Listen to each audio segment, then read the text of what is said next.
Assalamu alaikum and good morning, everyone. I would like to thank the entire organizing team of Uzbekistan and especially my friend Gulnara for a very kind and warm welcome and generous hospitality in the beautiful city of Tashkent. This is my first visit in Uzbekistan, and I'm currently impressed by the surroundings and by the hospitality. Thank you once again. So the task given to me is hepatitis C elimination in Pakistan. So outline of my talk will be burden of hepatitis C in Pakistan, the risk factors, what has been achieved and the progress which is ongoing. Prime Minister's Hep C elimination program, which is in two phases, phase one and phase two. I won't be going into the detail of this program because the next speaker from Pakistan will be highlighting this program initiated by our Prime Minister. The public-private partnership, role of societies and mass media campaign, and in the end, the conclusion. So this is the most distressing slide for me. It's very painful. It's very upsetting to see my country in the topmost panel bar of the hepatitis C. We have the largest burden of hepatitis C virus in Pakistan. And again, upsetting was that Uzbekistan is among the top 10 countries as well. So this is not good. So what are the risk factors in Pakistan? Multiple therapeutic injections. You can see that on an average, each person gets 8 to 14 injections per year. And more than 90% of these injections are considered unnecessary. Basically, Pakistan is a country where people like to inject drugs, medicine for to become powerful, for to get energy basically. And they are often not satisfied if you prescribe them medication, oral tablets. They want injections. Unsafe blood transfusions, still 30 to 40% in less developed area of Pakistan, the blood is transfused without proper screening. And that is one of the major route for infection. The reinfection is a problem in Pakistan. If we cure, even if we treat and cure the person, there's 6 to 7% chance of reinfection in Pakistan because of these unsafe practices. And then there is some universal risk factors which are applicable to Pakistan as well. The surgical, the dental procedures, needle stick injuries, tattooing, barber related and unprotected sex. So this was the first study which I conducted among the beauty parlors of Pakistan, the female salon. And surprising, there were a total of 261 participants, and surprising, less than a quarter had adequate knowledge about hepatitis C, although they are working with needles for the manicure and pedicure. We had initial studies regarding male barbers and on male salons, but this was the first and the only study on the women beauty parlors. And less than 20% workers were fully vaccinated with hepatitis B. So we need to work on this as well. Less than 50% had adequate knowledge regarding the sterilization of the technique of equipments. So awareness, awareness, and awareness. So we are working at the grassroots level. Let's talk about the prevalence. If we talk about the prevalence in various provinces in Pakistan, in 2008, Punjab had around 6% and Sindh 5%. But then you see that the prevalence got increased in 2018 survey, and in Punjab it gone up to 9% almost, and in Sindh it's 6%. Male and female were equally effective, and there was steadily increase as you grow old, from age 20 peaking up at the age of 60 years basically. And even if you see the children less than 12 years, the prevalence was 1.3%. So even in children, we find hepatitis B and C, although it's around 1%. So this is the prevalence in 2022. Almost a million of patients are now having active viral infection, and this is according to various survey. Probably the burden would be much more higher than this, but this is basically the reported data we have from different provinces. So eliminating hepatitis, we all know the WHO goals. I would not be going into the detail. And yes, Pakistan is fully committed to fulfill all these goals through our National Hepatitis Strategic Forum targets, which are in align that new chronic infection less than 5 per 100,000, reducing hepatitis B prevalence among 1 to 5 years old. It's less than 0.1%, and reducing hepatitis B and C mortality. So we talk about the testing. The sad part is, the downside is 86% of the Pakistani population does not know, they are unaware of the infection, that they are harboring this infection in the blood. And up till now, at the end of 22 or start of 23, 20% of them infected are diagnosed and are treated. So there's a long way to go, but yes, we are on the track. The first and the single step of the journey will lead to its completion. Approximately 37,000 of the people die in Pakistan of hepatitis B and C each year, and 17,000 deaths per year due to hepatitis C only. So we started in 2005 and we treated from 2005 and 10 almost 60,000 patients through Prime Minister program. Then various provinces launched their own program in 2011 and the annual rates increased in 2015 and 18. And then the game changer was the DEA, and we had our own DEA, generic DEA, in 2015, and now we are treating with sofosbuvir and declatesvir with a lower price, basically. So currently we have treated almost 200,000 in 2023, which is just the 20% of the burden. So is this enough?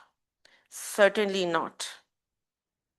So can government only achieve this huge, humongous, daunting task to eliminate hepatitis C?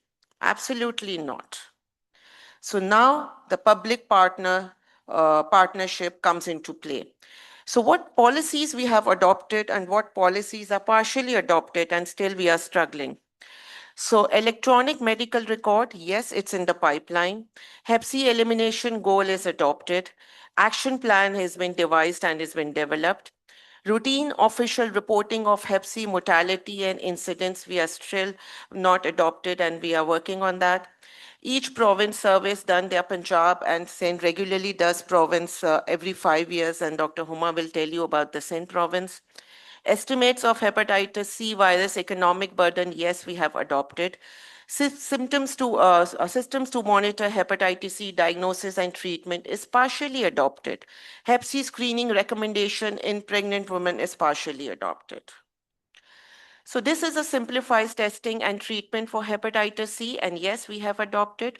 What we have not adopted is law protecting people from anti-discrimination living with hepatitis B and the national policy for harm reduction, and especially those who exchange syringes and inject drugs.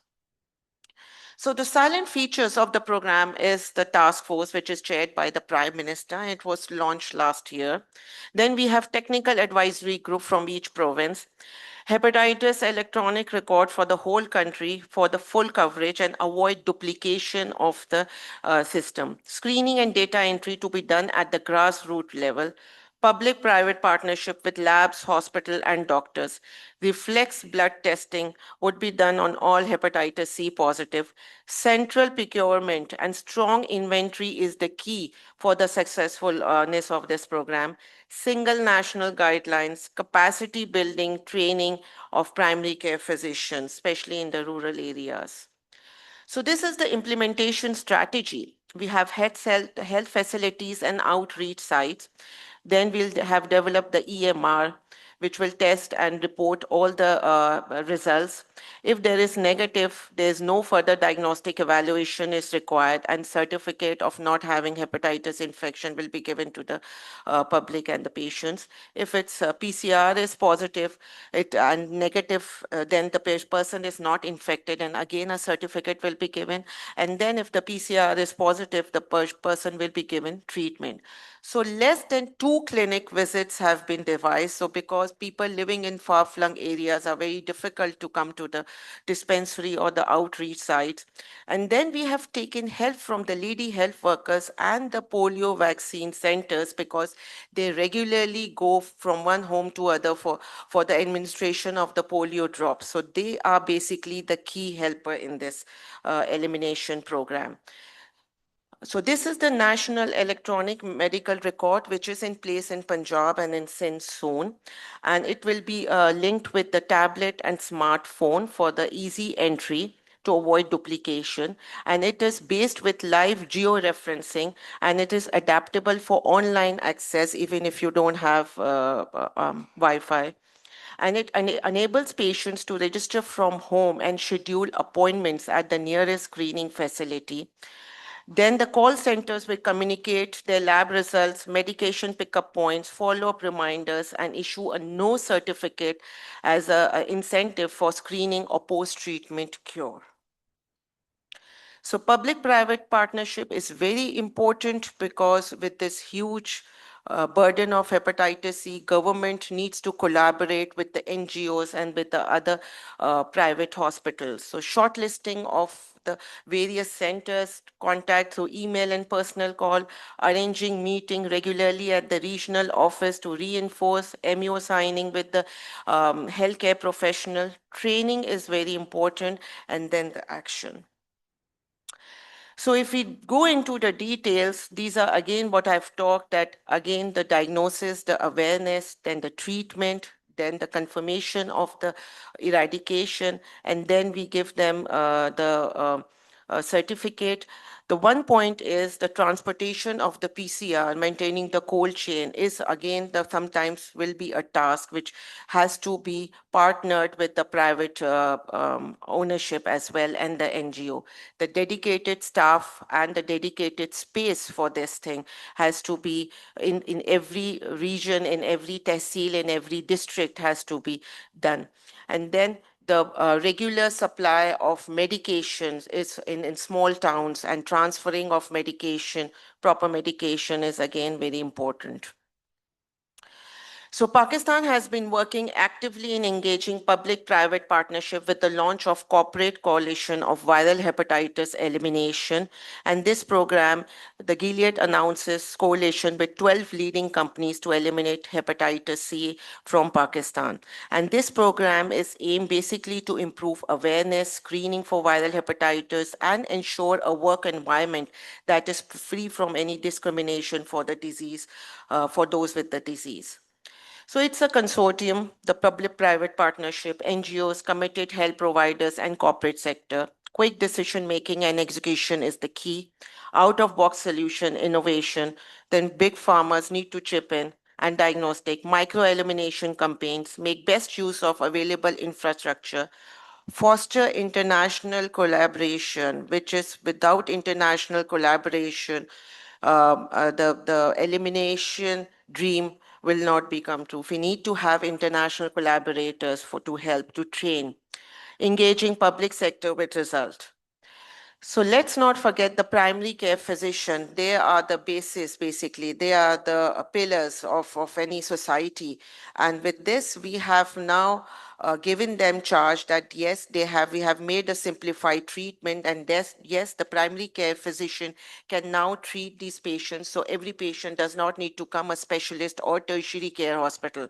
It's not possible. We have to train them, we have to incentivize them, and then we have to monitor. So we have to work together in harmony, strengthening partnership, democratize knowledge, take treatment to the people.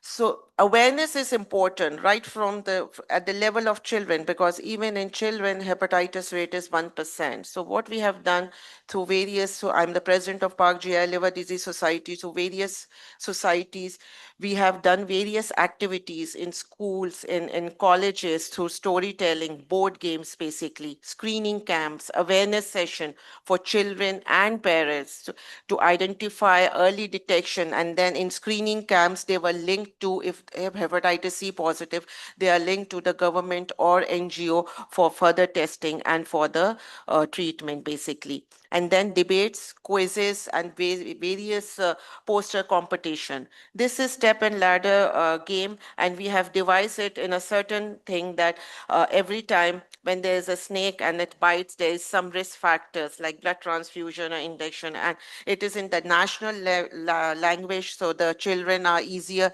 it gets easier for them to understand. And there are various stories in Urdu highlighting the spread of hepatitis, because many people still in Pakistan think that it's spread through fecal-oral route. We have to tell them that it's not. So no gender bias project was also launched to encourage transgenders because the risk of hepatitis C to them is too high. So screening, regular screening camps are done for them.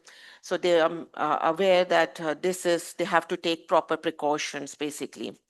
So the challenges is that most of the provinces are still using the paper-based data, and we need to incorporate the electronic system in all provinces. Punjab has done it, Sindh will be doing it shortly, and then the other province as well. So we need to, and it has to be linked with the CNIC, which is a national identity number, so in order to have a proper data.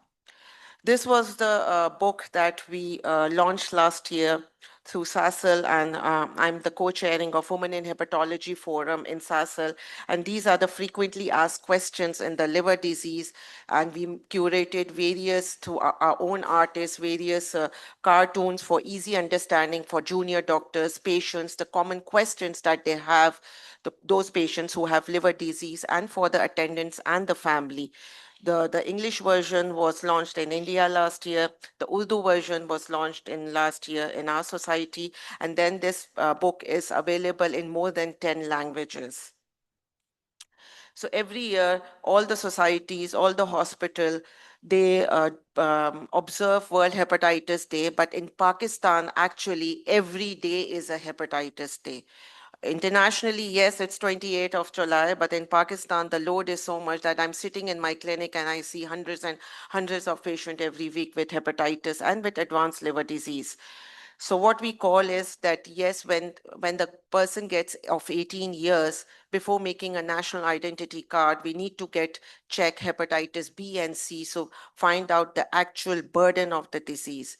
And once the baby is born, the vaccination should be mandatory, or hepatitis B vaccine, to get a birth certificate, the birth dose vaccine. We are behind the appropriate percentage that is required.